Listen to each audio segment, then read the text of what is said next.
Bagaimana mungkin Yesus yang mati 2000 tahun lalu menanggung dosa manusia sekarang? Pertanyaan ini sebenarnya menyentuh 3 isu besar: waktu, keadilan, dan natur pengorbanan Kristus. Allah tidak dibatasi oleh waktu. Kita berpikir secara linear, masa lalu, sekarang, masa depan. Namun Allah berada di luar dimensi waktu yang Ia ciptakan. Jika Allah adalah pencipta waktu, maka Ia tidak tunduk pada waktu. Bagi Dia, seluruh sejarah manusia hadir sekaligus di hadapannya. Secara filosofis, jika Allah itu Maha Tahu, maka Ia mengetahui seluruh dosa manusia, dari manusia pertama sampai generasi terakhir, bahkan sebelum dunia dijadikan. Maka pengorbanan Kristus bukan reaksi mendadak, melainkan bagian dari rencana kekal. Artinya, salib terjadi dalam sejarah, tetapi nilainya bersifat suprasejarah atau melampaui waktu. Yang kedua, yang ditanggung adalah natur dosa, bukan hanya daftar perbuatan. Sering orang membayangkan seolah-olah Yesus hanya menanggung dosa orang yang hidup saat itu. Padahal inti masalah manusia bukan sekedar perbuatan salah, tetapi kondisi dosa yang melekat pada natur manusia. Jika akar pohon dicabut, seluruh cabangnya ikut terselesaikan. Dalam teologi, Kristus disebut sebagai Adam yang terakhir. Sebagaimana kejatuhan satu manusia, yaitu Adam, berdampak pada seluruh umat manusia lintas generasi. Demikian pula ketaatan satu pribadi atau Kristus berdampak lintas generasi. Secara logika representasi hukum, satu kepala perjanjian mewakili banyak orang. Jika representasi pertama membawa hukuman, maka representasi kedua dapat membawa pembenaran. Yang ketiga, nilai pengorbanan ditentukan oleh siapa yang berkorban.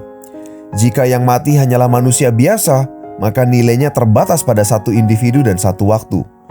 Namun iman Kristen menyatakan bahwa Yesus bukan sekadar manusia, tetapi Allah yang menjadi manusia. Nilai pengorbanannya tidak terbatas karena pribadinya tidak terbatas. Secara rasional, pelanggaran terhadap pribadi yang tak terbatas menghasilkan konsekuensi tak terbatas. Maka diperlukan pengorbanan dengan nilai tak terbatas. Hanya pribadi ilahi yang dapat memenuhi keadilan itu.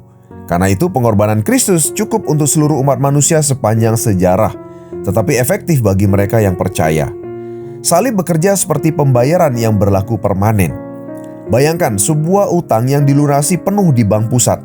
Tanggal pembayarannya ada di masa lalu, tetapi efek hukumnya berlaku bagi siapapun yang namanya tercatat dalam perjanjian itu, bahkan jika ia lahir setelah pembayaran dilakukan.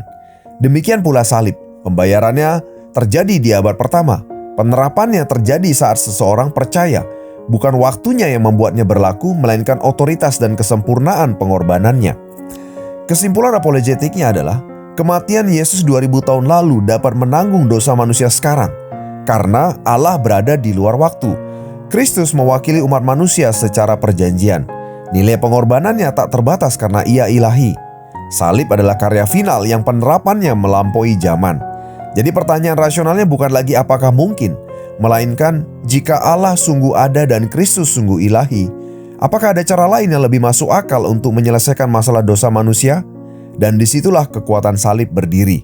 Bukan hanya secara iman, tetapi juga secara logika yang koheren. Amin.